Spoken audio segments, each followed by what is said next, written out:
pagi pemirsa, kembali lagi bersama saya di acara Good Morning Show. Tamu kita kali ini seorang politisi yang komplit, figur politisi yang komplit bagi saya, karena sejak kecil, sejak sekolah menjadi seorang organisatoris yang handal, menjadi ketua di organisasi sejak sekolah, masuk bangku kuliah menjadi seorang aktivis, lulus kuliah menjadi seorang pengusaha, menjadi seorang teknokrat, pernah menjadi staf ahli di satu kementerian, lalu terjun ke dunia politik, menjadi anggota dewan di Kabupaten Bekasi, dan belum lama ini dia cabut dari anggota dewan. Sosok tersebut one and only Pak Haji Budi. Sehat Pak Haji? Alhamdulillah, sehat-sehat. Gimana kabarnya? Alhamdulillah, aman terkendali. Sibuk apa nih sekarang? Sibuk mempersiapkan satu proyek besar yang semula kita mikir nih satu region, satu kabupaten. Sekarang memikirkan 27 kabupaten kota di Jawa Barat. Luar biasa sekali. Nah, Pak Budi, kalau melihat track record Pak Budi kan dari kecil kayaknya memang suka betul dengan organisasi. Dari SMP bahkan kalau nggak salah ketua OSIS. Iya, betul.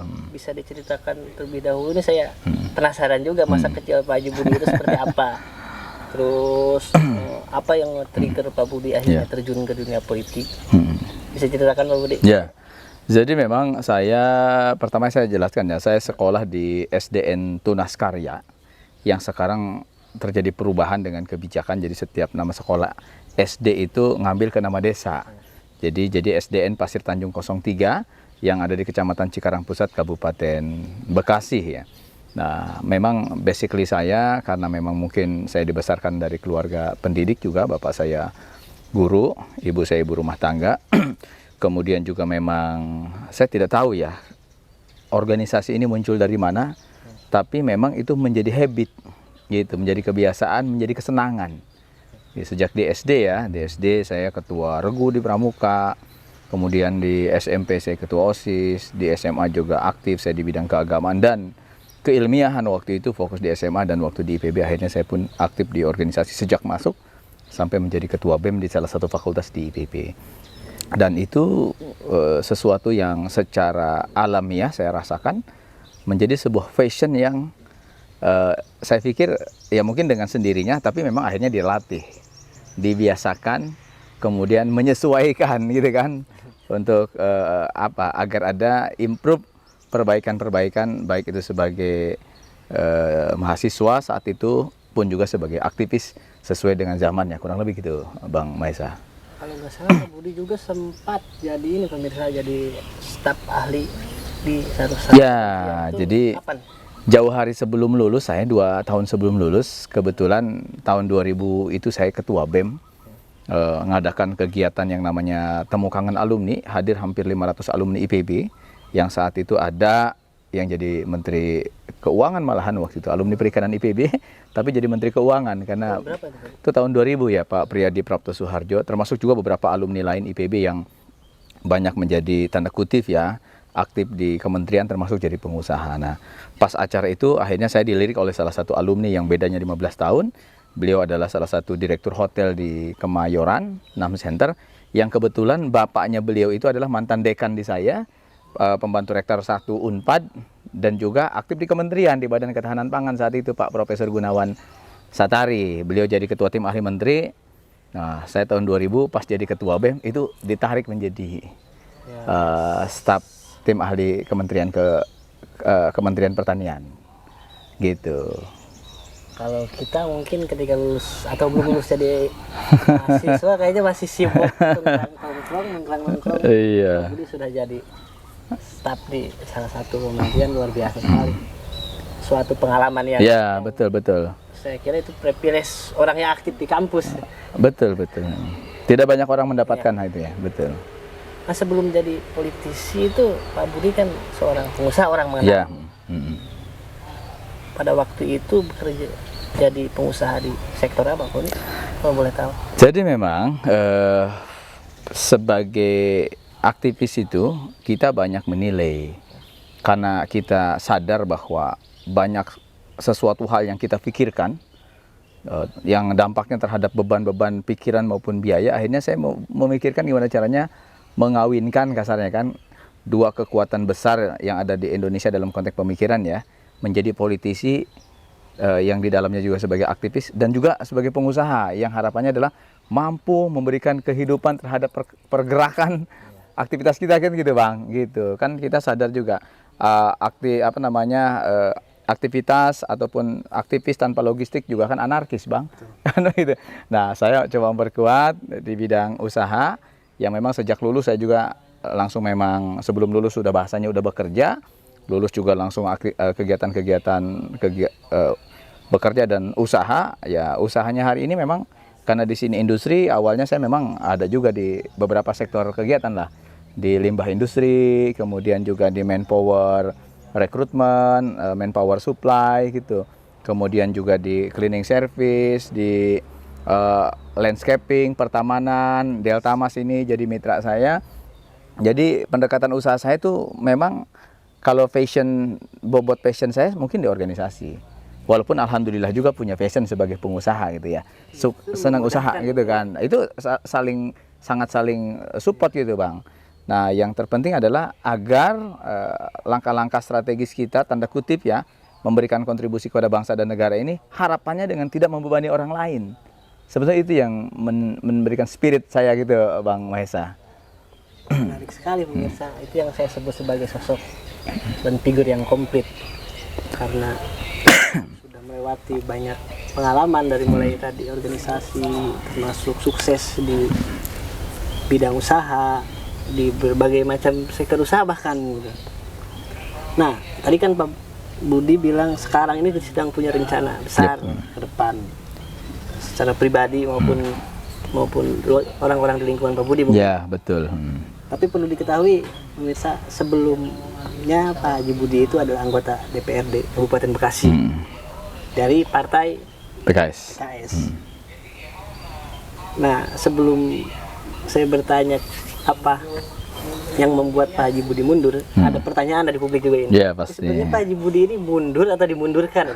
Berhenti atau diberhentikan? Iya. Mungkin saya ingin mengonfirmasi itu terlebih dahulu Pak Haji Budi, supaya publik juga tahu itu. Jadi clear secara umum, alhamdulillahnya, langkah-langkah politik saya, langkah-langkah teknis saya, itu kebanyakan secara umum adalah by design, bukan by accident. Termasuk salah satunya saya menjadi anggota DPRD, itu juga by design. By design kenapa? Mungkin juga alamiah, namanya aktivis kampus gitu ya, mantan ketua BEM di salah satu fakultas di IPB.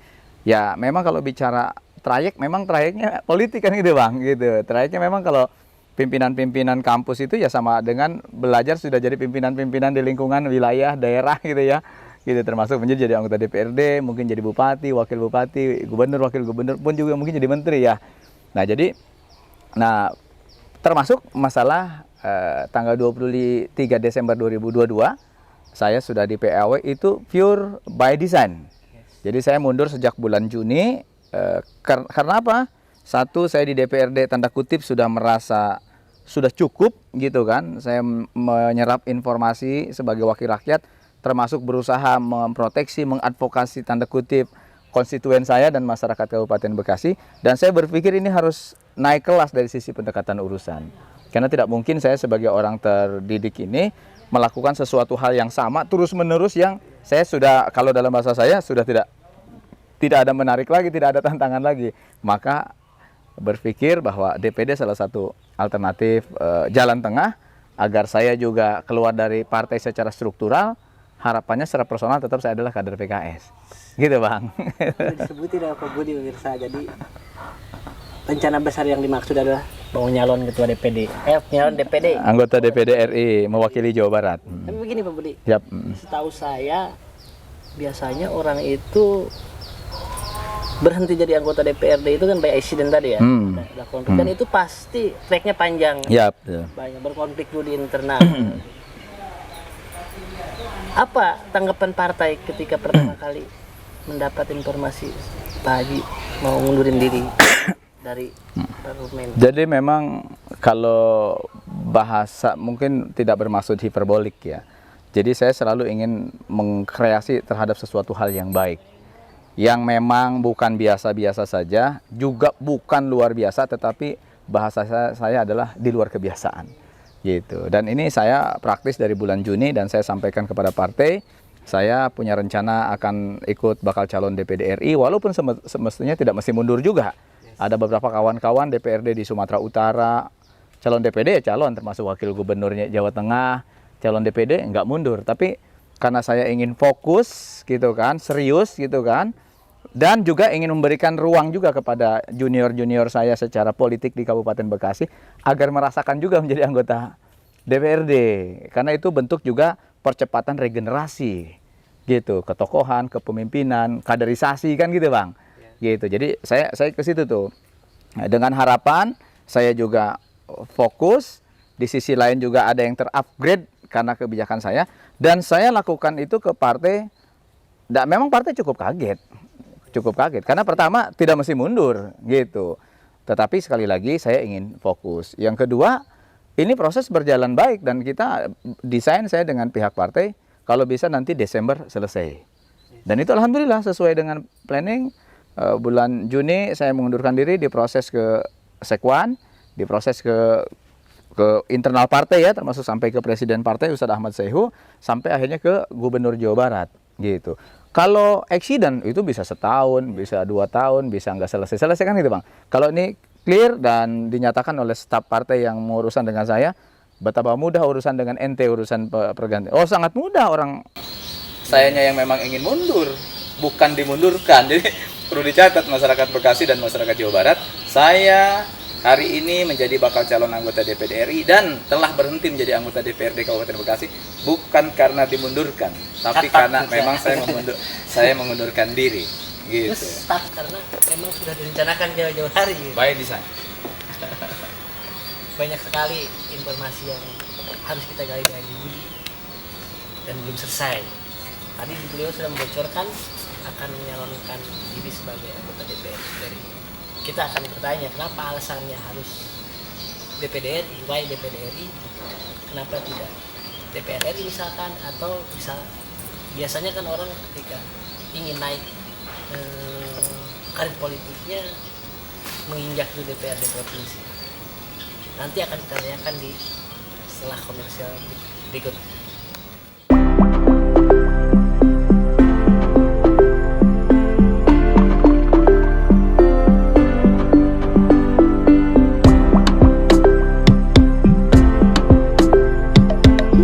Oke pemirsa Good Morning Show, kita akan melanjutkan bincang-bincang kita dengan Pak Haji Budi yang belum selesai.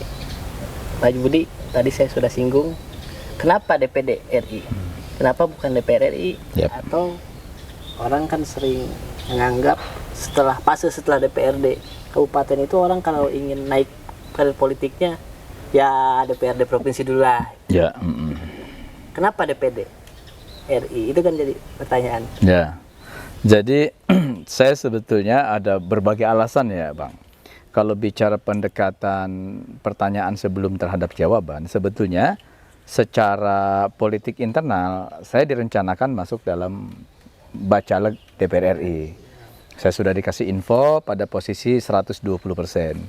Tetapi saya dengan perkembangan di Bekasi, perkembangan juga psikologi saya gitu kan, saya kok berpikir saya ingin sedikit agak merdeka sebagai pribadi gitu, yang tidak terlalu ketat oleh aturan-aturan main di satu institusi partai, termasuk di dalamnya PKS, dan juga tentunya semua partai juga seperti itu. Semua partai punya pakem budaya tersendiri kan ya di masing-masing. Nah, saya berpikir bahwa pada proses pergerakan ini saya membutuhkan ruang lingkup yang lebih besar, kesempatan improvisasi yang juga yang lebih terbuka gitu. Sehingga saya berpikir jalan tengah mana nih yang paling tepat. Kalau saya ke DPRD provinsi ataupun ke DPR RI, tetap kan masih dalam ruang lingkup kebijakan-kebijakan ketat sebuah partai politik. Sekali lagi partai manapun termasuk PKS di dalamnya. Dan kelihatannya saya sudah tidak ingin lagi di ruang itu. Saya berharap ada kebijakan-kebijakan politik yang memang improvisasi personalnya ini kuat. Gitu. Nah, akhirnya saya mencari pilihan. Nah, DPD adalah jalan tengah. Kenapa jalan tengahnya? Satu, saya tidak dianggap kutu loncat gitu ya, kan gitu. Itu penting juga karena saya nggak mau juga secara partai dianggap keluar secara politik dari PKS kemudian pindah ke partai lain. Saya tidak mau karena sesungguhnya saya tidak positioning seperti itu. Hanya saja kalau kemudian saya masih di PKS dengan DPR RI-nya, satu, keputusan politiknya kan kita tidak tahu. Karena yang menentukannya kan bukan kita. Orang lain dan banyak yang menentukan. Belum tentu juga saya masuk DPR RI. Belum tentu juga saya masuk DPRD provinsi. Termasuk belum tentu juga sebagai masih caleg DPRD, kan begitu Bang gitu. Nah, kalau ke DPD ini kan sesuatu yang secara sekupnya memang saya ingin ningkat. Yang tadinya tadi lokal. Malahan kalau bicara DPD kan bukan regional lagi sebetulnya, sudah nasional, hanya resources inputnya saja dari regional. Nah, saya sudah ingin berpikir lebih luas Bang, karena fakta teknisnya saya hari-hari sudah berpikir dan bertindak nasional. Saya dengan punya organisasi Himapindo, ada 22 provinsi di Indonesia dan lebih dari 170 kampus. Saya punya komunitas untuk mendrive agar mahasiswa menjadi pengusaha sebelum sarjana gitu kan, atau menjadi sarjana-sarjana yang pengusaha. Itu saya sudah hampir 5 tahun tuh melakukan itu, sehingga saya berpikir harus disupport oleh positioning saya juga yang di levelingnya nasional, agar sinergi dengan pemikiran saya, antara pemikiran saya dengan langkah-langkah strategi saya di lapangan. Nah, jadi itu yang menjadi salah satu latar belakang yang kuat. Kemerdekaan berpikir, bertindak, itu jauh lebih terbuka gitu Bang, kayak gitu. Dengan konsekuensi rencana-rencana kampanye pun tidak melibatkan aparatus partai mungkin. Secara politis teorinya seperti itu. Tetapi faktanya kan maksud tidak seperti itu. Yang disebut DPD itu kan bahasanya non partisan. Tetapi walaupun non partisan, semua simpul-simpul potensi suara kan harus kita manfaatkan, termasuk partai politik. Baik itu partai politik sebagai rumah besar saya awalnya PKS, maupun juga rumah politik partai-partai lain yang saya di mana di situ punya irisan-irisan perkawanan, pertemanan, persaudaraan kan gitu Bang ya. Nah, tetapi dengan saya ke DPD itu menjadi lebih terbuka kesempatannya. Karena dianggap bukan salah satu warna partai politik. Dan ini dibuktikan dalam konteks planning ini pertama dukungan saya banyak. Ya tersebar dari 27 kabupaten kota, dari sebaran 154 kecamatan, 259 desa. Dan itu bersumber dari dukungan kawan-kawan, baik itu dia politisi maupun kawan-kawan saya di jaringan lain. Alumni IPB, di dunia persepak bolaan, di dunia LSM, di dunia pendidikan, itu alhamdulillah support, termasuk kawan-kawan saya juga di partai politik, baik PKS maupun juga partai-partai lain. Jadi begitu Bang. Nah, Pak Haji, kalau secara kalkulator elektoral sendiri ya, kan pas tahu saya DPD itu untuk Kota Jawa, untuk semua provinsi. Ya. Kalau Alhamdulillah. di daftar calon juga 1:13 lah yang lolos. Artinya berapa persen, mungkin harus sebut angka ya, berapa ratus persen ini peningkatan power dari mulai logistik, terus manpower yang bekerja dibanding pencalonan sebelumnya jadi anggota DPRD Kabupaten. Ya, saya sedikit buka data demografi ya. Jadi Jawa Barat ini penduduknya kurang lebih hampir 49 juta. Mungkin sampai 2024 nanti bisa sampai 50 juta. Di mana hak pilihnya antara mungkin 33 sampai 35 juta. Tersebar di 27 kabupaten kota dari 627 kecamatan, 5.797 kelurahan dan desa gitu. Nah, artinya betul kata Bang Mahesa, ini ada peningkatan eksponensial beban gitu. Bukan linear lagi nih beban nih. Dari Kabupaten Bekasi yang jumlah penduduknya 3 juta, ini ke 34 juta. Berarti kan hampir 10 kali lipat ya, atau mungkin 11 kali lipat lah begitu kalau dikalikan. Tetapi saya pikir bahwa setiap kita pada waktu tertentu di leveling kabupaten itu baik. Tetapi kadangkala di waktu tertentu itu sudah tidak tepat. Gitu. Nah, positioning saya mungkin sudah tidak tepat lagi nih untuk memikirkan kabupaten. Saya mohon maaf tidak bermaksud ujub. tetapi ini karena dorongan-dorongan pola pikir saya dan juga dorongan support dari tim-tim yang ada di sekitar saya, baik itu di Kabupaten Bekasi maupun juga di jaringan-jaringan lain di luar. Sehingga yang tadinya berpikir bagaimana mencapai elektoral di tingkat provinsi berat, kok saya berpikir nggak berat gitu. Kenapa nggak berat? Ternyata secara tidak langsung dan tidak sengaja, jaringan-jaringan politik yang di level kabupaten itu, di level provinsi itu, alhamdulillah sudah ada semua gitu Bang. Itu yang kita tidak terasa gitu. Yang tadinya berat, oh enggak, biasa aja kok gitu. Karena kalau ditanya ada nggak tim yang di Garut, oh ada gitu kan. Di Subang ada, bupatinya juga kawan saya, wakil bupatinya juga senior saya, misalkan begitu. Karawang, saya mantan alumni, saya ketua alumni SMA 5 Karawang gitu kan. Itu kan yang tadinya berpikir orang berat gitu Bang ya. Biasa aja. Oh Bogor yang penduduknya paling besar, hampir 5,5 juta Bang penduduknya. Gitu, hak pilihnya 3,5 juta.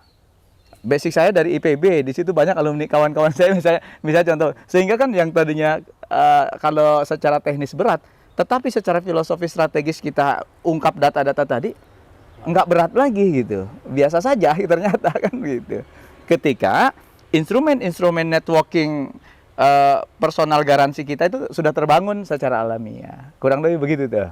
Nah, biasanya kan Bang, persiapan tadi lah logistik dan mentor itu harus juga paralel diimbangin dengan isu yang akan dibawa Baik. kepada pemilih lah. Baik. Apa yang akan ditawarkan yang prioritas. Nah, sejauh ini daftar yang masuk prioritas Abang yang akan diperjuangkan ketika nanti misalkan terpilih jadi anggota DPD apa, khususnya contohnya kan kalau di daerah itu DOB lah, orang itu concern pengen ada senator yang memperjuangkan isu itu. Nah, tanggapan Abang apa soal itu? Jadi ini menjawab dari sisi dalam konteks by design tadi Bang.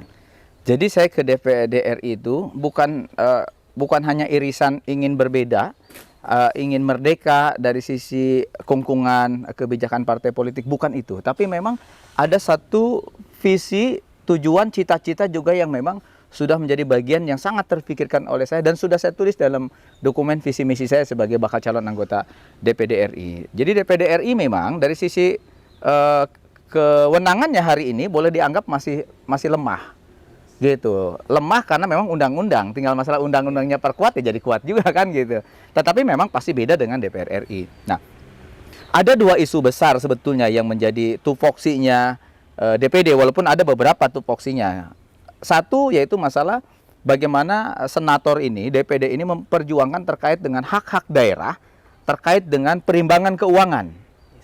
Kalau gitu, perimbangan keuangan yang konsiderannya Undang-Undang 33 tahun 2004 tentang perimbangan keuangan antara pemerintah pusat dengan pemerintah daerah, yang di dalamnya ada yang disebut dana bagi hasil.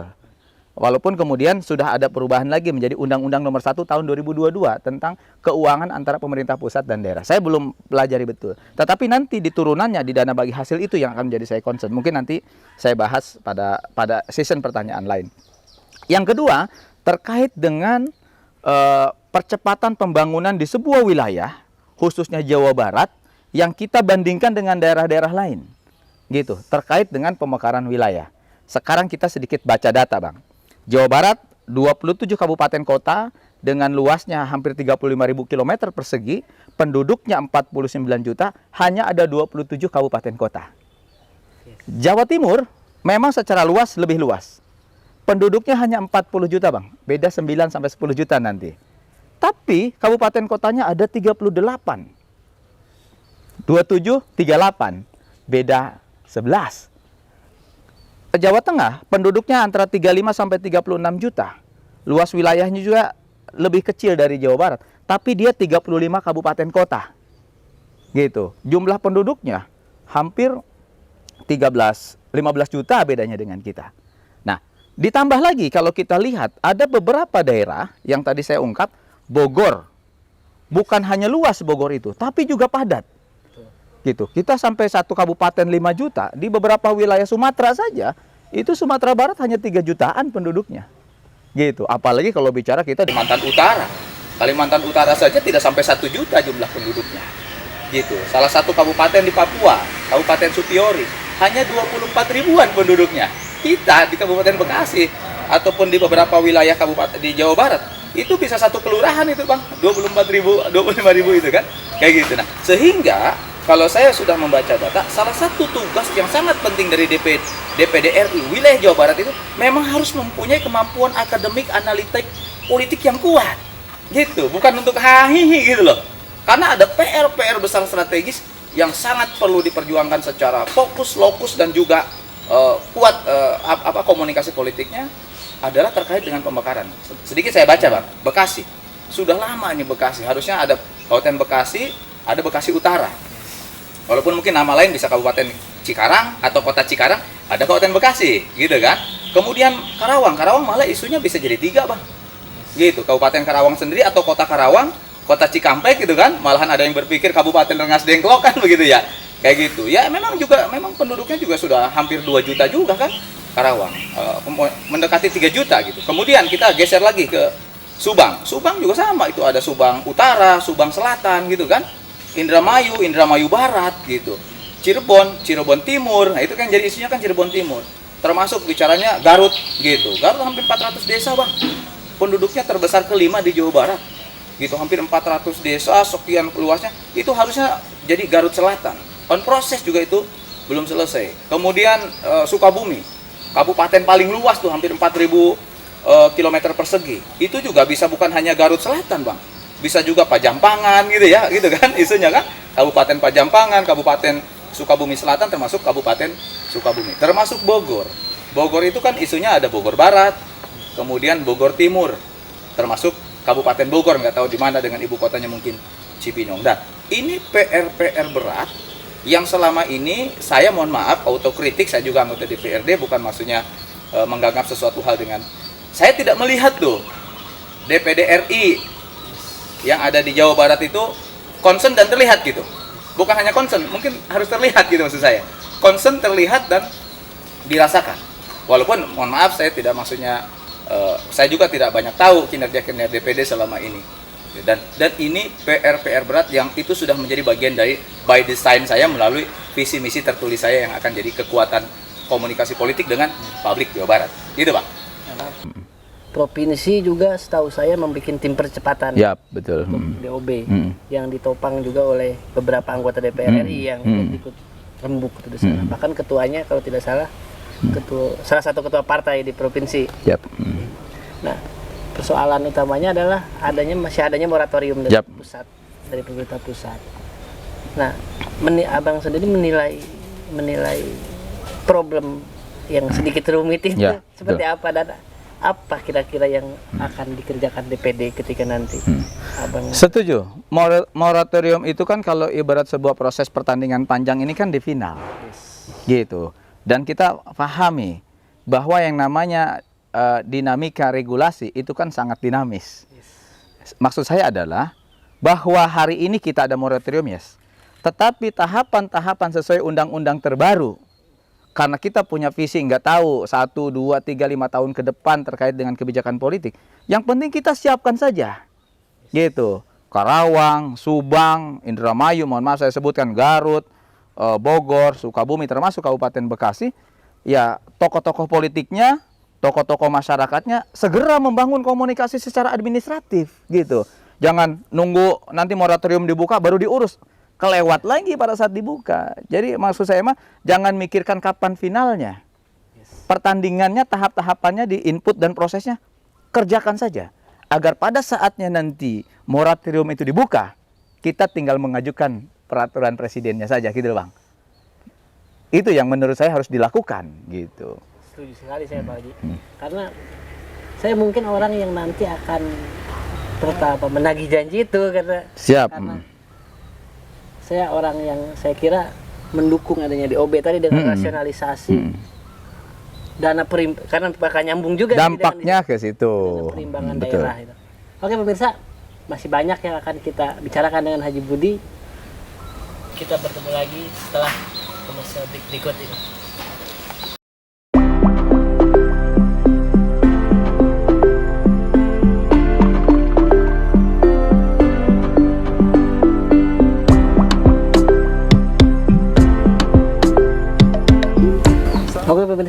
saya masih duduk bersama Pak Haji Budi, Bang Budianto, yang di mata saya ketika membayangkan Pak Haji Budi itu topinya yang muncul itu. Selalu khas muncul dengan topi seperti ini. Sebelum ngobrol-ngobrol yang serius lagi Pak Haji, Siap. apa rahasia atau apa ada kenangan khusus dengan topi dengan model seperti ini? Jadi kalau bicara mungkin 20 atau 30 tahun yang lalu yang pakai topi ini kan Pak Tino Sidin ya. Yes. Gitu.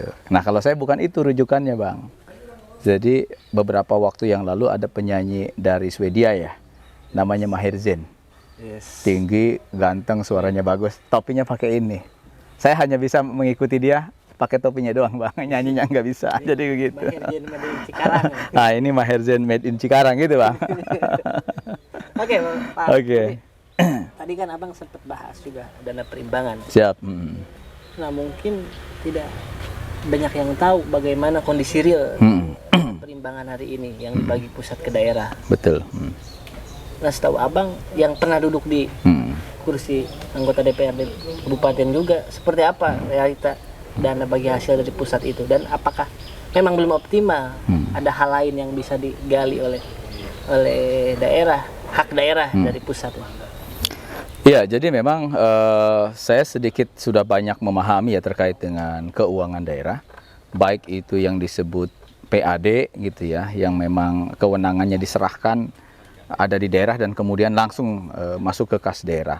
Kemudian ada juga sumber-sumber keuangan dari provinsi, Bang ya, yang disebut namanya bantuan keuangan provinsi.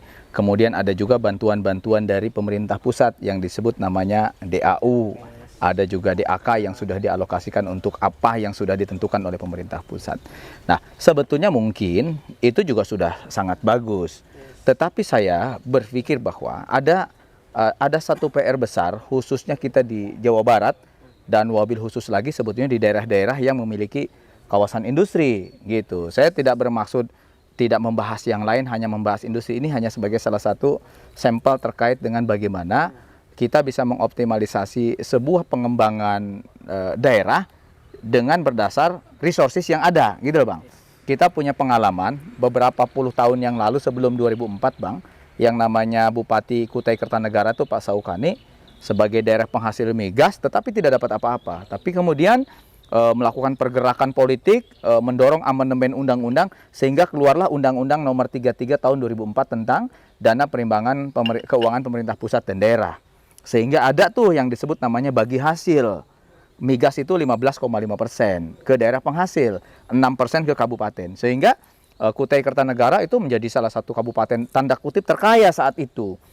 Saat Kabupaten Bekasi APBD-nya 1,3 triliun, di Kutai Kertanegara sudah 4,5 triliun. Sangat luar biasa. Walaupun itu sifatnya sumber daya alam yang tidak bisa diperbaharui ya. Jadi tidak bisa juga sepenuhnya akan terus seperti itu. Nah, dengan melihat contoh ini, saya melihat ini bicara Jawa Barat, Bang. Sedikit saya buka data. Bicara pendekatan kawasan industri, di Indonesia itu ada 126 dengan luasannya tidak kurang dari 60.000 hektar. Dari 126 kawasan itu 32 kawasan industri ada di Jawa Barat. Luasannya tidak kurang dari 20.000 hektar, 30%. Dan kemudian kalau bicara sedikit primordialkan, dilokalkan, itu Karawang dan Bekasi itu hampir 70% mewakili luasannya itu ada di dari 20.000 hektar itu ada di Karawang Bekasi. Bekasi 10.000 hektar, Karawang hampir 7.500 hektar, Bang. Bekasi dari 10.000 hektar itu ada hampir 7.000 pabrik.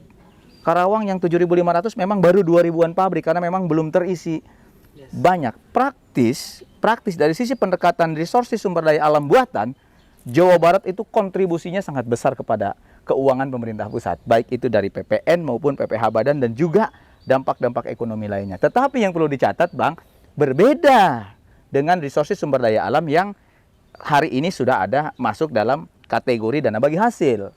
Nah, industri sebagai ekonomi buatan ini belum masuk, Bang, dan ini harus diperjuangkan supaya Karawang, Bekasi dan beberapa kabupaten kota yang 32 kawasan itu bukan hanya sebagai mesin uang pemerintah pusat yang dijadikan lokus pembangunan, tetapi pikirkan juga olinya supaya jalan rusak di Jababeka, jalan rusak di KIC, jalan rusak di Delta Mas, maksud saya di kawasannya, mungkin di Surya Cipta, itu jangan bebankan lagi kepada kawasan. Bebankan kepada pemerintah yang memang uangnya dari situ. Ya DAK lah, tapi mungkin DAK industri kan begitu kan? Kayak gitu. Kenapa? Supaya mesin uang ini tidak terlalu berat untuk merecovery mereka. Kenapa? Kontribusinya besar. Saya contohkan Bang Punten ini, saya sering contohkan. Contoh nih, di Karawang Bekasi ada pabrik motor, namanya Astra Honda Motor. Saya bicara contoh di Kabupaten Bekasi, itu 8.000 unit Bang per hari. Kalau kita hitung, mohon maaf ini persepsi saya ya, katakanlah 20 juta satu unit motor, 160 miliar sehari Bang. Kali 365 hari, atau 300 hari lah, 65 harinya kita anggap libur gitu kan. Berapa triliun? Tinggal hitung, pajaknya 11%. Berapa triliun? Katakanlah daerah itu mendapatkan 15,5%, seperti halnya bagi hasilnya migas. Berapa triliun tuh daerah-daerah penghasil kawasan yang memiliki kawasan industri itu mendapatkan PAD dari sisi itu, kalau itu dijadikan bagian dari bagi hasil. Dan ini harus diperjuangkan, Bang. Saya kira jumlahnya Gitu. lebih besar dibanding PAD yang ada Oh, hari ini. akan sangat jauh. Dan itu wajar kalau misalnya kawasan-kawasan industri ini mendapatkan manfaat yang disebut direct effect. Selama ini kan indirect effect, Bang. Gitu. Memang sih dengan adanya kawasan industri tadi PBB kita jadi tinggi NJOP-nya, BPHTB kita juga transaksinya juga menjadi sering gitu kan. Itu juga memang, tapi saya anggap itu adalah indirect effect. Yang kita butuhkan bukan hanya indirect effect, tapi direct effect terkait dengan keuangan daerah. Untuk apa? Untuk memantaskan daerah-daerah penghasil yang memiliki industri itu juga betul-betul mendapatkan kepantasan atas manfaat industri yang ada. Jangan sampai industri banyak, jalan di Cilamaya jelek, jalan di Muara Gembong jelek, di Majalengka walaupun hanya baru 200 hektar, kita kan sedang bergeser ke Purwakarta dan ke Subang untuk pengembangan kawasan. Jangan kawasannya hebat tapi di sekitarnya rusak. Kadang-kala kan itu terlalu, disparitasnya terlalu tinggi Bang. Dan ini yang tidak boleh terjadi gitu maksud saya. Catat ya ini Bupati, para kepala daerah di Jawa Barat, termasuk masyarakatnya. Saya kira ini ide yang bagus. Jika para kepala daerah tidak cukup berani untuk mengatakan ini, ya saya kira logis untuk mendukung Pak Haji Budi untuk menyuarakan ini nanti. Nah, saya Abang ngomong Bupati. Jadi saya sambil ngasih harapan lah kepada bupati-bupati di Jawa Barat khususnya yang memiliki kawasan industri Bang ya. Saya sebutkan Kabupaten Bekasi, Kabupaten Karawang, Purwakarta, Subang, mungkin Bogor itu sebagai wilayah kabupaten yang industrinya ribuan Bang. Coba menjadi inisiator, bergerak bikin konsorsium daerah-daerah pemilik kawasan industri, dobrak itu DPR RI untuk melakukan amandemen beberapa poin undang-undang agar PPN dan PPH badan itu kembali ke daerah penghasil. Karena kalau itu terjadi, ya secara nasional tetap diuntungkan. Tetapi jangan sampai nasional diuntungkan dengan kontribusi PPN ataupun pajak lain besar, tetapi daerah penghasilnya tidak mendapatkan benefit. Nah, saya pikir Karawang, Bekasi, Pak Ibu Selika dengan Kang Aep, mungkin Bekasi Kang Dani walaupun masih PJS ya, Bogor, lakukan inisiasi menjadi motor penggerak para kepala daerah pemilik kawasan industri di Indonesia, bukan hanya Jawa Barat. Di Indonesia, amandemen undang-undang perimbangan keuangan antara pusat dan daerah agar daerah kita sebagai penghasil resources industri berbasis sumber ekonomi buatan itu mendapatkan manfaat dan itu bisa dilakukan. Ini saya kira bakal jadi terobosan kalau memang didengar oleh para kepala daerah. Nah pemirsa, sudah banyak kita ngobrol dengan Pak Haji Budi dari mulai perjalanan dia sejak kecil menjadi menjadi punya hobi memimpin organisasi, menjadi pengusaha, lalu sekarang menjadi politisi. Saya kira banyak sekali pengalaman Pak Haji Budi yang bisa jadi ilmu buat kita. Nah, Pak Haji Budi terakhir silahkan, saya kira Pak Haji Budi menyampaikan apa alasan masyarakat harus memilih Pak Budi memilih ODPD di pemilu mendatang.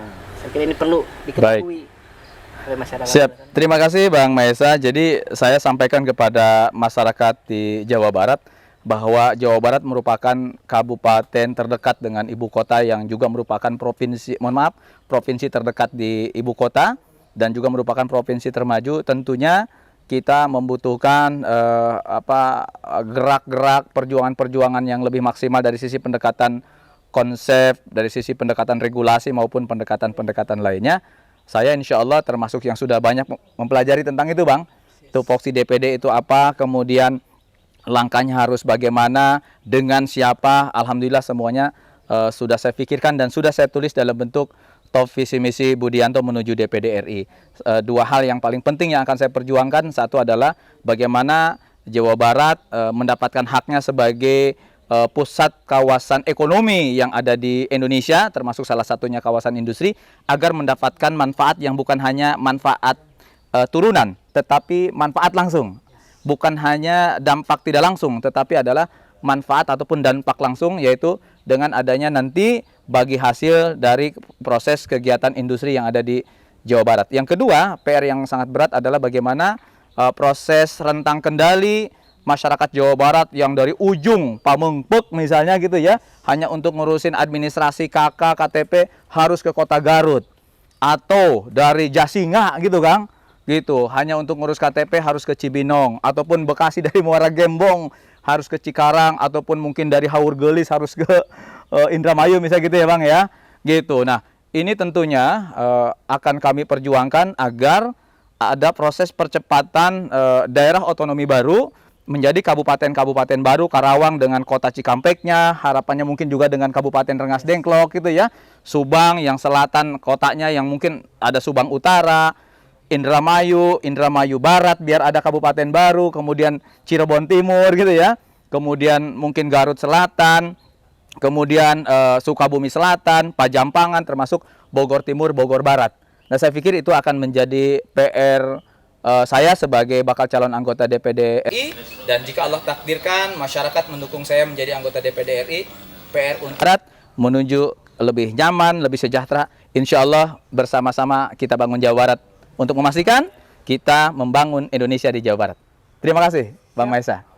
Terima kasih Pak Jubudi. Thank you Bang. Sudah jadi tamu di show hari ini, banyak sekali cerita, dan saya doakan semoga perjalanannya menjadi calon anggota DPD bisa lancar dan Amin. Tentunya terpilih.